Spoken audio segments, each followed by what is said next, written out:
Imagine spending decades turning your home into a masterpiece. Every wall painted with scenes from fairy tales and Disney movies. A place filled with color, warmth, and soul, only to have greedy strangers take it from you for their spoiled daughter. They thought they were getting a dream home. What they got was a dead shell. Asterisk. Asterisk. If you've ever wanted to see greedy people get exactly what they deserve, you're going to love the story.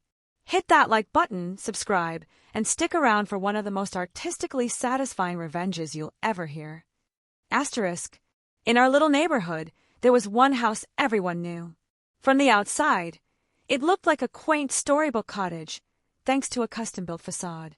But inside was magic. Every wall was hand-painted. Murals of Cinderella's carriage, the 7 dwarfs mining jewels, Peter Pan soaring over London. Fairy tales flowed from room to room, blending into scenes from beloved Disney classics. The whole place felt alive. The artist behind it all was Rebecca, a retired art teacher turned paint and sip business owner. She'd lived there since the mid-'80s. Warm smile, paint on her clothes, and a way of making you feel like you'd stepped into a children's book just by walking into her home. She'd even forgiven me years back when I was a jerk about my noisy truck. That's just who she was. She'd had an agreement with the original landlord. The Murals stayed, she stayed. And when he passed, she was promised the chance to buy the home outright. But promises mean nothing to people who only see dollar signs. When the landlord died, his kids took over. One son brought his daughter to inspect the place, and she fell in love with the art. The vibrant walls, the whimsical rooms, she wanted it all. There was just one problem. Rebecca was still living there. And without a formal lease in place, she didn't have much protection. The son used the Murals as an excuse to evict her, claiming they were property alterations his father had never approved in writing. It was a cheap, heartless move. When Rebecca told me, her voice cracked. This was her sanctuary.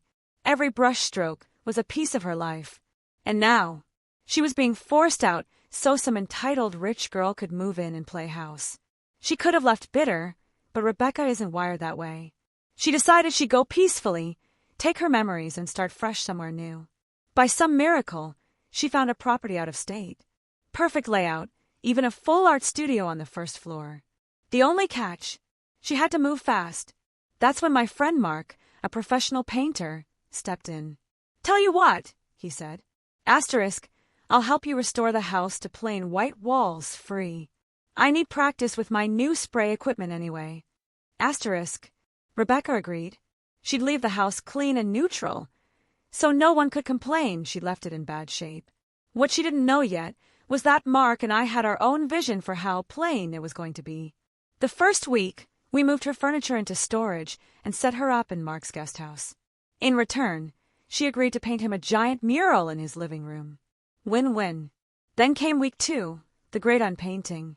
Mark and I went room by room with sanders, stripping away every single mural. Gone was the intricate forest scene in the hallway.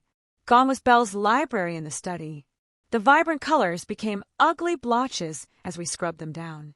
Next, Mark unleashed his new toy, a high-powered paint sprayer loaded with Kills primer. For passes per wall, and every last hint of Rebecca's work was sealed under a coat of dead, lifeless white. But we weren't done. Mark had what he called his Rebecca collection, a set of the dullest, most soul-crushing grays and whites he used when flipping houses. We're talking apartment-level bland, semi-gloss white walls, gray trim, gray cabinets, gray paneling. Even the outlet covers weren't spared. By the time we finished, the house looked like a sad, lifeless shell. It didn't feel like a home, it felt like a waiting room.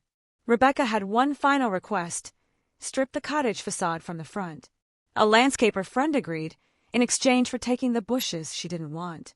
He tore it all down, dumped gravel across the yard, and plopped a random boulder in the middle like some budget Zen garden. The whimsical fairy tale exterior? Gone. The warm storybook welcome? Gone. It was now just nothing. A few weeks later, I was back in the neighborhood doing repairs for another old neighbor. Out of curiosity, I wandered past Rebecca's old place. It was still empty. One neighbor told me they'd seen U-Hauls there earlier in the week, but nothing got unloaded. No furniture went in. The trucks left. No one's been back. I can just imagine the scene. The landlord's daughter walking and expecting to see a magical Disney wonderland, and instead finding Rebecca condition. White walls, gray trim. No murals, no charm. Just cold, soulless emptiness. The thing she wanted most? It was gone forever. There's a special kind of justice in this. They stole a home thinking they were inheriting magic. Instead, they got a blank, lifeless box. And Rebecca?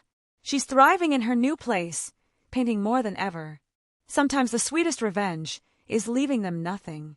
Asterisk, if this story made you smile, smash that like button and subscribe for more real-life revenge tales. And tell me in the comments, if you had one day to neutralize a place someone stole from you, how would you do it? Asterisk,